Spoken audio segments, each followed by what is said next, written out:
अब तक बच्चों हमने देखा था पार्ट 1 में सारे के सारे बेसिक, हमने सारे टाइप पढ़े, सारे बेसिक क्लियर किए। अब हम देखेंगे उन्हीं बेसिक्स पे क्वेश्चन कैसे करने हैं, कैसे अटेम्प्ट करने हैं। आइए पहला क्वेश्चन देखते हैं हम। Examine whether each of the following relations are reflexive, symmetric and transitive. हमें एक रिलेशन दिया, एक सेट दिया है 1 to 14, वो डिफाइंड है। r is equal to order pair बनेगा 3x minus y is equal to 0। तो सबसे पहले तो रिलेशन बनाएंगे हम। यहां पर क्या करेंगे, सबसे पहले रिलेशन बनाते हैं इसका। तो रिलेशन क्या बनाएंगे वो देखते हैं। रिलेशन में कौन कौन से ऑर्डर पेयर आएंगे जिसमें ये कंडीशन फुलफिल होती होगी। वो क्या है कंडीशन हमारी, 3x minus Y equal to 0 है। तो इसको मैं कैसे लिख सकता हूं, 3x is equal to y. पहला ऑर्डर पेयर बनेगा। अगर x इज इक्वल टू में 1 रखता हूं, x इज इक्वल टू 1 रखता हूं तो y इज इक्वल टू कितना आ जाएगा, 3 आ जाएगा। x is equal to 1, y is equal to 3। अगर x इज इक्वल टू में 2 रखता हूं, सपोज 2 पुट करते हैं तो कितना हो जाएगा, y इज इक्वल टू 6। ठीक है। अगर हम 3 पुट करते हैं तो कितना हो जाएगा, 9। और अगर हम 4 पुट करते हैं तो कितना हो जाएगा, 4 पुट करते हैं तो कितना हो जाएगा,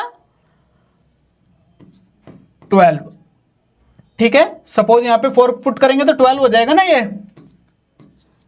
ओके, ये हमारा रिलेशन के सारे ऑर्डर पेयर आ गए जो इस रिलेशन में हमारे इस कंडीशन को फुलफिल करेंगे, 3x minus Y equal to 0 को। ठीक है। अब हमें यह चेक करना है कि क्या ये रिलेशन रिफ्लेक्सिव है, सिमेट्रिक है और ट्रांजिटिव है। तो सबसे पहले रिफ्लेक्सिव के लिए चेक करते हैं। रिफ्लेक्सिव के लिए क्या होता है, जितने भी मेरे सेट में हैं उन सबकी डबलेट होनी चाहिए रिलेशन में। यानी कि 1 1 भी होना चाहिए, 2 2 भी होना चाहिए, 3 3 भी होना चाहिए, 1 to 14 सबकी इमेज और प्री इमेज सेम होनी चाहिए, डबलेट होना चाहिए। चेक करो क्या इसमें 1 1 है, नहीं है। क्या इसमें 2 2 है इस रिलेशन में, नहीं है। तो ये रिफ्लेक्सिव नहीं हुआ। अब कैसे लिखेंगे यहां पर, 1 1 नॉट बिलोंग्स टू आर। एक एग्जांपल से काम चल जाएगा। 1 1 not belongs to R, therefore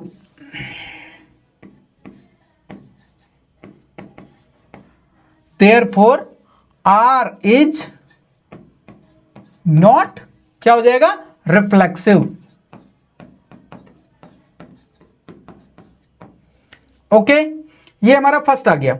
अब हम देखेंगे किसके लिए, सिमेट्रिक के लिए। सिमेट्रिक के लिए क्या होना चाहिए, 1 2, अगर रिलेशन में 1 2 है तो 2 1 भी होना चाहिए। अगर 3 1 है तो, अगर 3 1 है तो 1 3 भी होना चाहिए। अब हर एक का चेक करते हैं। 1 3 है, चेक करो क्या 3 1 भी है, इसका उल्टा है। देखो 1 3 बिलोंग्स टू आर है, हां, लेकिन क्या 3 1 भी बिलोंग्स टू आर है, क्या 3 1 है इसमें, नहीं है। इसका मतलब ये क्या हो जाएगा, देयरफॉर आर इज नॉट, क्या हो जाएगा, सिमेट्रिक।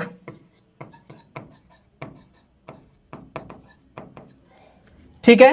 अब थर्ड को चेक कर लेते हैं। थर्ड क्या है, ट्रांजिटिव। ट्रांजिटिव में क्या है था हमारा, ए बी है तो बीसी होना चाहिए, ए बी है, बीसी है तो एसी भी होना चाहिए।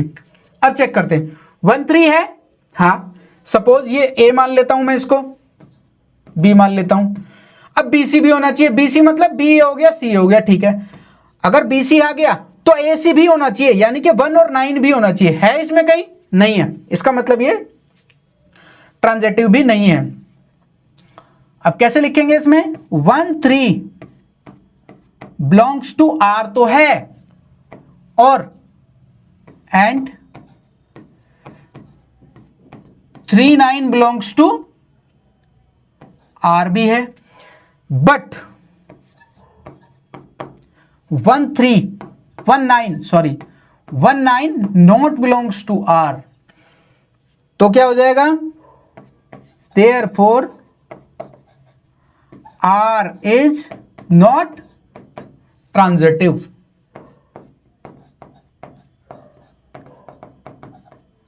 ठीक है, तो ये ट्रांजिटिव भी नहीं है, रिफ्लेक्सिव भी नहीं है, और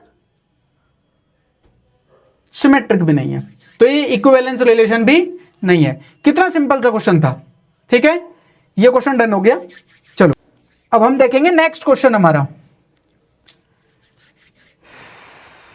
नेक्स्ट क्वेश्चन है हमारा relation R in the set A 1 to 6 है।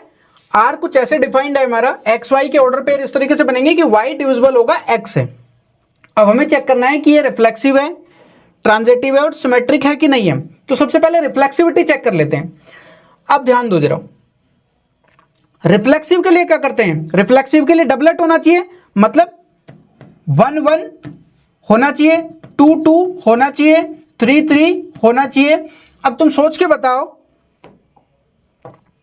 क्या अगर मैं कोई ऐसे पे जो भी रिलेशन बनेगा मेरा, जो भी रिलेशन बनेगा उसमें क्या ऐसे ऑर्डर पेयर नहीं आएंगे जिसमें कि सारे के सारे डिविजिबल हो जाएं एक दूसरे से, मतलब खुद से डिविजिबल हो जाएं, आएंगे ना।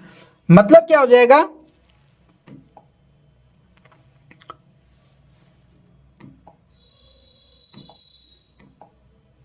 मतलब कि क्या एक्स एक्स बिलोंग्स टू होगा आर से, मतलब एक्स एक्स बिलोंग्स टू होगा आर से, हां होगा ना, और वो इस रिलेशन में होगा, मतलब 1 1 2 2, मतलब एक्स की जगह पे मैं 1 लेता हूं तो 1 1 बिलोंग्स टू आर होगा, क्योंकि एक्स वाई जो है एक्स से डिविजिबल होना चाहिए, ये वाला जो पोर्शन है ये से डिविजिबल होना चाहिए, होगा ना।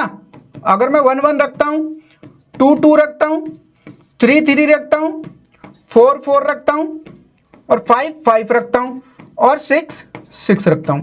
अब देखो y डिविजिबल होना चाहिए x से, मतलब सेकंड वाला जो एलिमेंट है, सेकंड वाला जो हमारा एलिमेंट है, क्या वो फर्स्ट से डिविजिबल है? Yes yes yes. तो हम इन सारे एग्जांपलों को ना लिख के सिर्फ इसको लिखेंगे, ठीक है।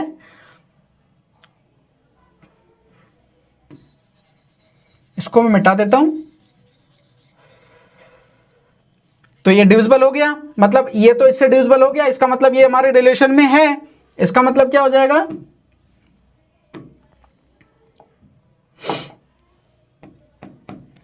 एक्स एक्स मतलब एक्स वाई जो है आर इज क्या हो जाएगा, रिफ्लेक्सिव। किसी भी ऑर्डर पेयर पे किसी भी नंबर पे चेक कर सकते हो, होगा।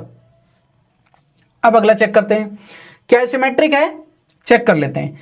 किसी भी एक ऑर्डर पेयर पे चेक करते हैं लेके, देखो इस पे चेक कर लेते हैं, बहुत सिंपल सा है। y x से डिविजिबल होना चाहिए ना, देखो y x से डिविजिबल है, ये बिलोंग्स टू तो r होगा, ठीक है, क्योंकि दोनों के दोनों इसमें है ना, ऐसा ऑर्डर पेयर बनेगा। अब रिफ्लेक्सिव के लिए क्या करते हैं, हमारा उल्टा ऑर्डर पेयर भी होना चाहिए, मतलब 2 4 है तो 4 2 भी रिलेशन में होना चाहिए। चेक करो, क्या 4 2 भी मेरा रिलेशन में होगा, क्या 4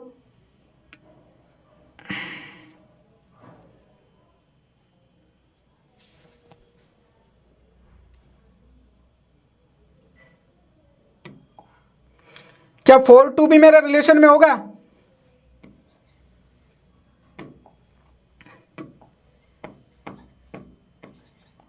फोर टू भी मेरा रिलेशन में होगा। क्या 2 4 से डिविजिबल होगा, 2 4 से डिविजिबल होगा, नहीं होगा। इसका मतलब ये हमारा रिलेशन में नहीं है। इसका मतलब क्या हो जाएगा, आर इज नॉट क्या, सिमेट्रिक, ठीक है। अब अगला चेक कर लेते हैं, किसके लिए, ट्रांजिटिव के लिए। अब देखो जरा, किसी भी ऑर्डर पेयर पे चेक करूं, मैं पहले एक एग्जांपल लेके बताता हूं। अगर मैंने 1 2 ले लिया, 2 1 से डिविजिबल है, ए बी हो गया मेरा, फिर बी सी भी होना चाहिए। बी सी मतलब 2, क्या बी सी मैंने ले लिया, ये दोनों ऑर्डर पेयर भी इसमें आएंगे।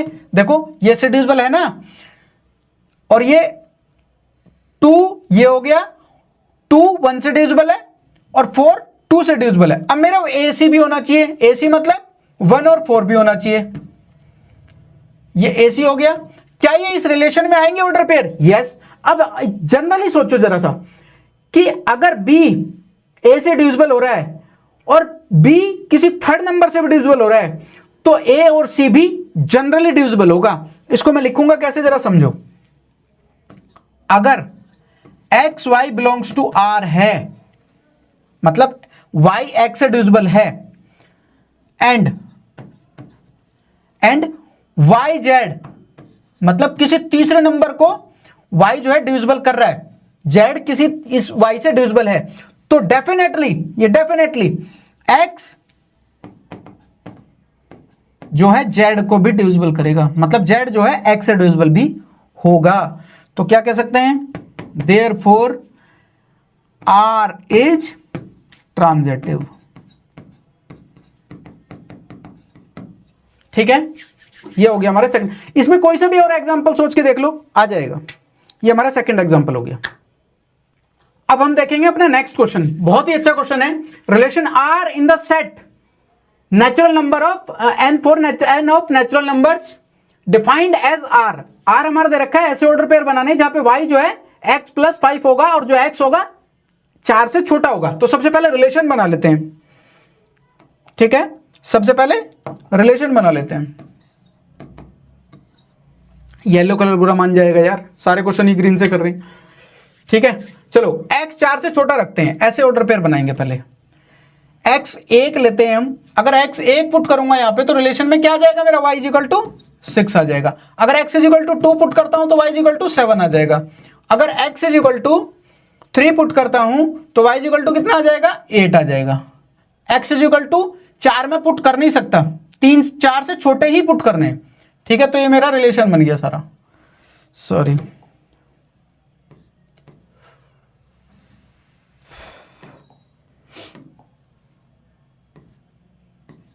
ठीक है, ये रिलेशन बन गया।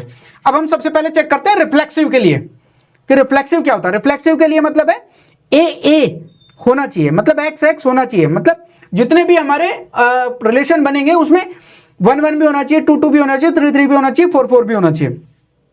चेक करो क्या इसमें 1 1 है, 2 2 है, नहीं है। तो इसका मतलब बस एक एग्जांपल दे दो, अगर नहीं है तो सिर्फ एक एग्जांपल से काम चल जाएगा। ये 1 1 इसमें नहीं है, therefore R is not reflexive. ठीक है, अब चेक करते हैं अगले के लिए, मतलब हमारा सिमेट्रिक के लिए। सिमेट्रिक में क्या होता है, ए बी है तो बी सी भी होना चाहिए, मतलब 1 6 है तो 6 6 1 भी होना चाहिए। 1 6 बिलोंग्स टू आर तो है, लेकिन क्या बट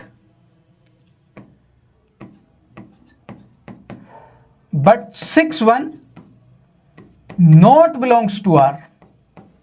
ठीक है, तो इसका मतलब क्या हो जाएगा, therefore R is not symmetric. अब नेक्स्ट चेक कर लेते हैं किसके लिए, ट्रांजिटिव के लिए।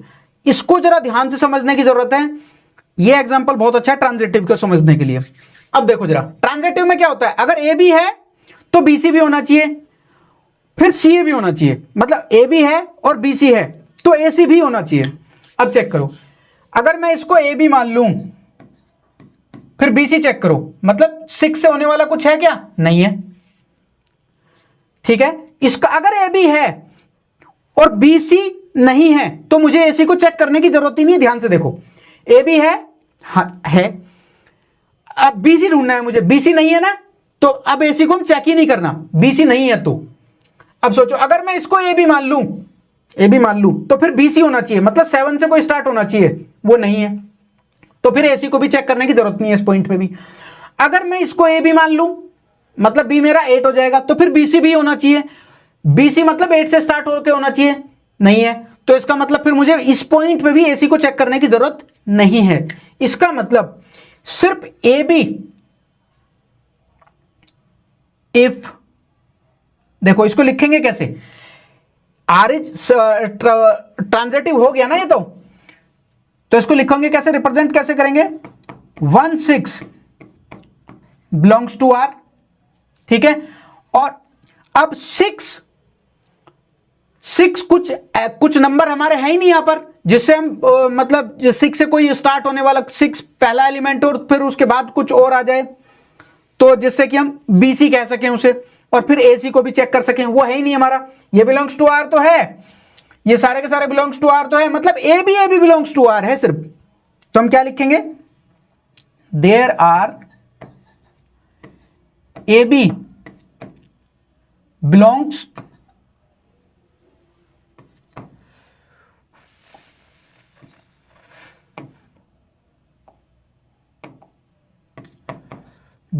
to R and BC not belongs to R, then we need not to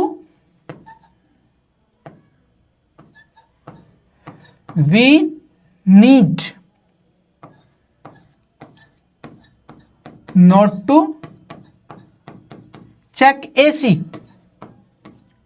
AC को हमें चेक करने की जरूरत ही नहीं है, ये तो है, ये है ही नहीं, तो हमें AC को भी चेक करने की जरूरत नहीं है, ये ट्रांजिटिव हो जाएगा। Therefore R is transitive. Okay, ये क्वेश्चन भी हमारा डन हो गया।